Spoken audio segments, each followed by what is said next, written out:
সৈয়দ আমানুল্লাহ, শিহাব কিংবা ফজল মোল্লা বিভিন্ন সময় নানা নাম পরিচয় ধারণ করেছেন এমপি আনোয়ারুল আজিম আনার হত্যাকাণ্ডে গ্রেপ্তার খুলনার ফুলতলার শিমুল ভূঁইয়া। একাধিক হত্যাসহ ডজন খানেক মামলার আসামি শিমুল একসময় পূর্ব বাংলার কমিউনিস্ট পার্টির বড় নেতা ছিলেন বলেও কথিত আছে। স্বজন ও স্থানীয়রা বলছেন তিনি বহু বছর ধরে বাড়ি ছাড়া। অভিযোগ রয়েছে শিমুলের বিভিন্ন অপকর্মের সহযোগী তার ভাই ইউপি চেয়ারম্যান শিপলু ভূঁইয়া ও ভাতিজা তানভীর ভূঁইয়া।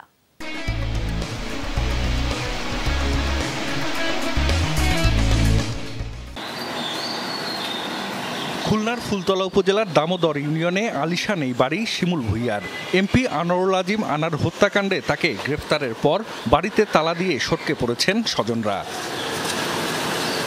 পাশেই আরেকটি বাড়িতে শিমুলের ভাই ইউপি চেয়ারম্যান শিপলু ভূঁইয়ার বসবাস, সেখানেও কারো সাড়া মেলেনি। এমপি হত্যাকাণ্ডে গ্রেফতার হয়েছে শিমুলের আরেক ভাই হানিফ মোহাম্মদের ছেলে তানভীর ভূঁইয়া। তানভীরের বাড়িও তালাবদ্ধ। স্বজনরা কোথায় গিয়েছেন বলতে পারছেন না কেউ।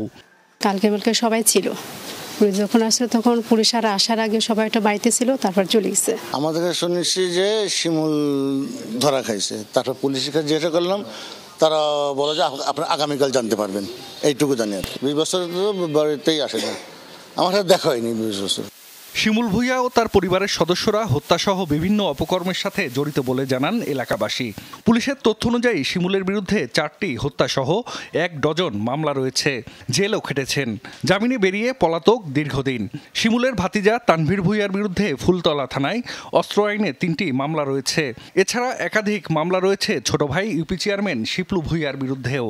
শুনি বিভিন্ন জায়গায় মানুষ কয় যে মারা রয়েছে, অমুক হয়েছে তমুক হয়েছে, এইসব মানুষ বলা বলি করে বিভিন্ন।